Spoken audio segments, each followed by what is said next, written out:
Well, our world is different. Our work lives are different. Our leisure lives are different. Parenting is different. Relationships are different. Boy, oh boy, that's a lot of aspects of your life that are affected. And the psychological impact of that is that this can affect your mood.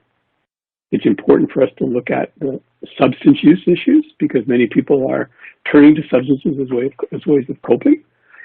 Potential for relationship conflict, and also potential for violence. And so these are issues that are kind of hanging around when we examine how people are managing.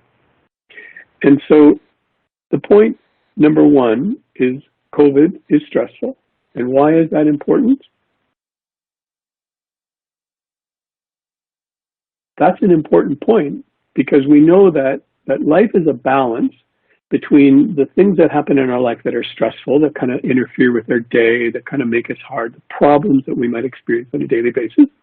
But then we have our plans. So if you can see this depicted in this slide, this kind of balance between, on the right, your plan of the day. You're going to take care of business, you've got things in hand, and then there are the stresses that happen.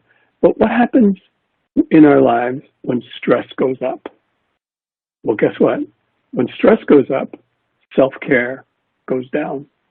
And this is particularly important if you're living with diabetes, because diabetes, we know, requires a fair amount of self-management. And so self-care becomes critically important. And so I'm very interested in the psychological impact of COVID on individuals living with diabetes, because we have to balance this so that the self-care can become managed during the stress. And that's really what today's session is about.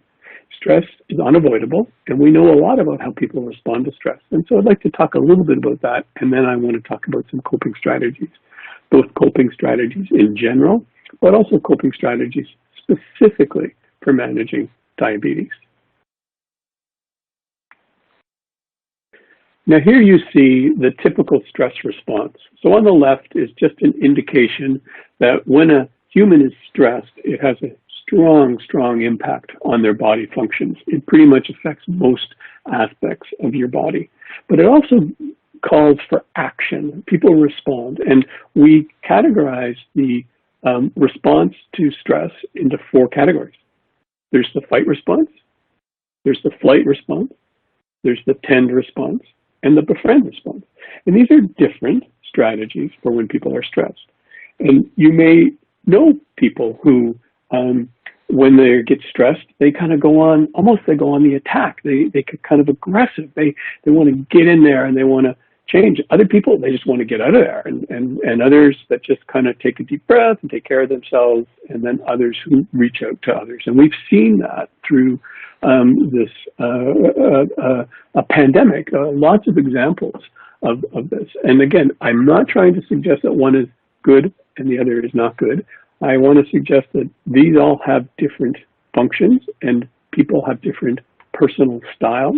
And what we do as psychologists is try to help people, first of all, find out what is your plan A, what is your automatic response. So if you're the flight type of person, then what is it what situations match that response? And then if it's not working, can you consider other responses?